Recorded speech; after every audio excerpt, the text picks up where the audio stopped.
दुखा छल जो नित करें, वे दुख लहे अपार।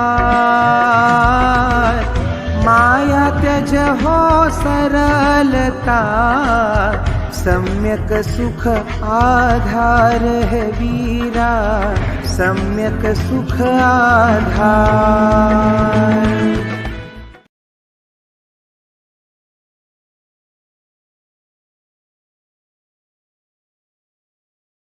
के पास हो, चाहे वो त्रियंच हो और चाहे मनुष्य हो, सबके पास में इंद्रिय और मन ज्ञान है।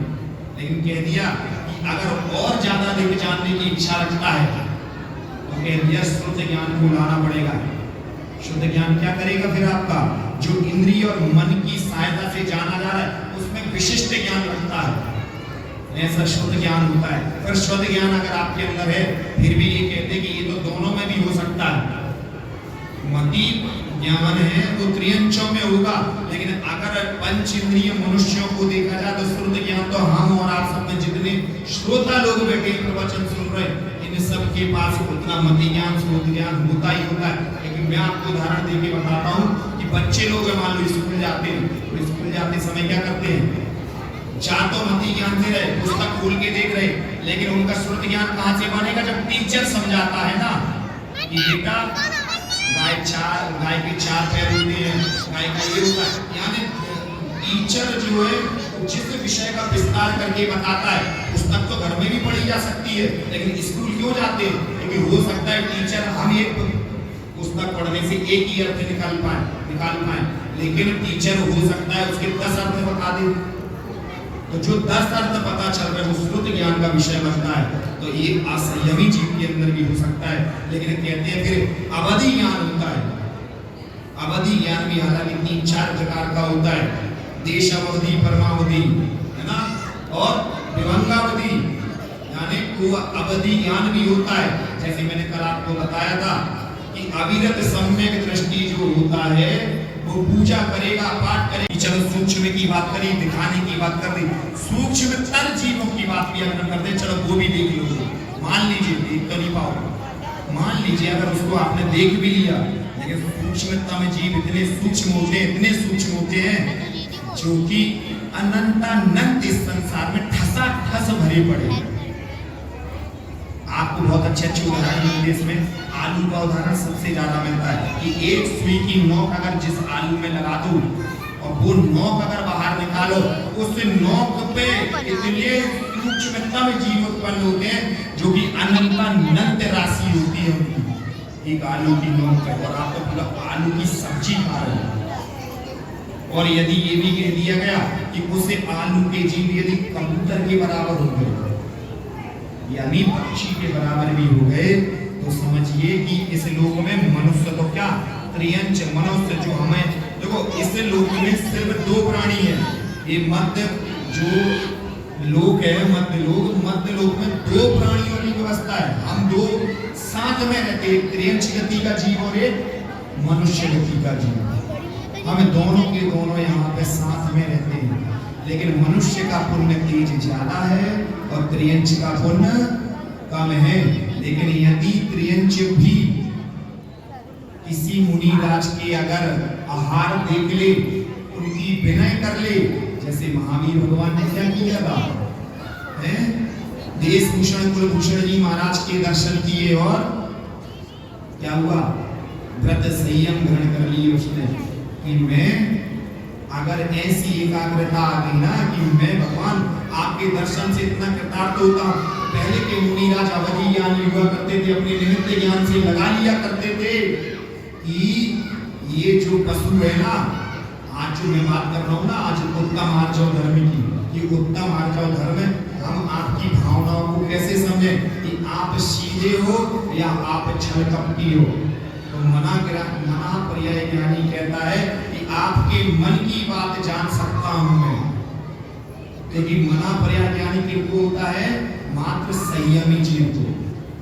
मति श्रुत अवधि ज्ञान तो असंयमी जीव को होता है। यहाँ तक कि मति ज्ञान तो उस अल्प बुद्धि को, वो त्रियंच को भी मति ज्ञान होता है। एक जो त्रियंच आप जिसको भगाते रहते हो ना, जिसको हे दृष्टि से देखते हैं, चल चल चल चल, ऐसा त्रियंच भी मति ज्ञान का धारी होता है। मति ज्ञान यानी आपका मात्र दिमाग, ये मति ज्ञान है।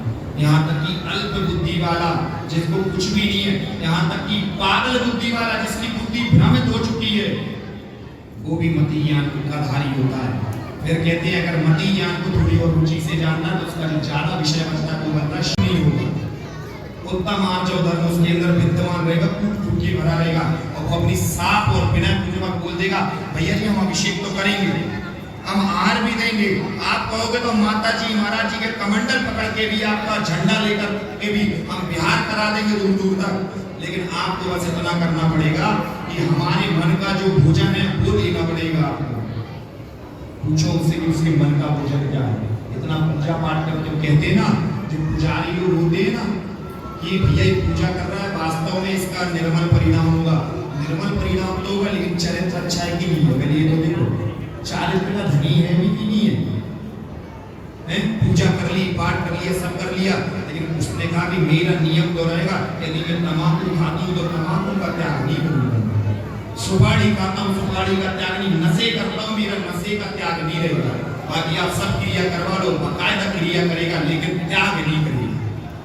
कहा है उसको हमारे शास्त्रों में बड़ी अच्छी व्यवस्था कर दी गई कि ऐसा अविरत सम्यक दृष्टि होता है जिसके व्रत लेने के कोई भाव नहीं होते, क्रियाएं सब करेगा लेकिन व्रत नहीं लेगा। इसी प्रकार से एक अवधि ज्ञानी होता है। अवधि ज्ञानी क्या करता है? असंयमी जीव को भी अवधि ज्ञान हो जाता है। जैसे पहले के इसी पंचम काल की बात है कि पहले के मुनिराज अवधि ज्ञानी हुआ करते थे, लेकिन धीरे धीरे पंचम काल बढ़ता गया, आगे जैसे जैसे समय घटता गया, अब ऐसे मुनिराज भी आज देखने में नहीं आते। थोड़ा सा बच्चों को समझाओ ना इसके, बेटा ऊपर नहीं चढ़ना मैं, ठीक है? तो ऐसे मुनिराज आज देखने में नहीं मिलते क्योंकि धीरे धीरे समय गया। फिर इसमें आ जाता युग परिवर्तन का कि पंचम काल का भी कुछ प्रभाव होता है, और जब पंचम काल का प्रभाव होगा तो क्षयोपम क्या होगा? धीरे धीरे घटता जाएगा। जब क्षयोपम घटता गया तो धीरे धीरे अवधि ज्ञान, जिसे निमित्त ज्ञान भी कह सकते हैं, आदिनाथ भगवान ने जो कर्म भूमि की व्यवस्था दी ना आपको, ये कर्म भूमि की व्यवस्था पता कैसी है? ये जो विदेश क्षेत्र इत्यादि है ना, वो कर्म भूमि की व्यवस्था ऐसी चल रही है। वहां भी अभिषेक भैया सांगानेर से आए हैं, वो वैसे ही प्रवचन कर रहे हैं, और जैसे मुरार में बैठे लोग सुन रहे हैं ना, ऐसे भी वहां पे कोई दूसरे मुरार वाले ग्वालियर वाले सुन रहे होंगे। सेम व्यवस्था विदेश क्षेत्र की कर्म भूमि में लागू होती है, क्योंकि जिस समय भोग भूमि की व्यवस्था, भोग भूमि के सुख नष्ट होने लगेंगे, उस समय में आप जैसे हमें जैसे श्रावक आदि नाभि राय, भगवान नाभि राय राजा के पास पहुंचे। नाभि राय ने कहा कि मेरे पास सारी शंकाओं का समाधान नहीं है, आपको यदि शंकाओं का समाधान करना है तो आप कहाँ जाइए? आदिनाथ भगवान के पास जाओ। आदिनाथ भगवान के पास आपको सारी शंकाओं का समाधान मिलेगा। आदिनाथ भगवान जब गए और आपने विनती की, हे प्रभु अब तो हमारे सुख सुविधाएं कहाँ गई? सारे के सारे वो तो यहाँ तक डरते थे कि ये सूर्य चंद्रमा दिखने लगे ना, जब भोग भूमि में कल्प वृक्षों का अभाव होने लगा, तो वहां पे सूर्य चंद्रमा दिखने मात्र से लोगों के अंदर भय पैदा हो गया, भय उत्पन्न होने लगा, डर लगने लगा कि अचानक से क्या हो गया। लेकिन जब आदिनाथ भगवान ने पूरी व्यवस्था समझाई कि अब तो आने वाला जो काल है, आने वाला जो समय है आपका, वो इस तरह बीतेगा कि आपकी सारी की सारी जो भोग होंगे, कल्प वृक्षों की व्यवस्था है वो सारी समाप्त हो जाएगी। कल्प वृक्षों में जो चमक है, जो चमक नमक बची है, वो सारे की सारे प्रभावहीन हो जाएंगे, वो शांत हो जाएंगे। वैसे कल भी पंखा के लिए गया था, किसी ने नहीं सुना कि पंखा लगाना चाहिए, क्योंकि हम तो भैया आज बिना को है ही ना, ये आवाज उधर जा रही है, हमारा शरीर देख हम झूठ बोल रहे हैं।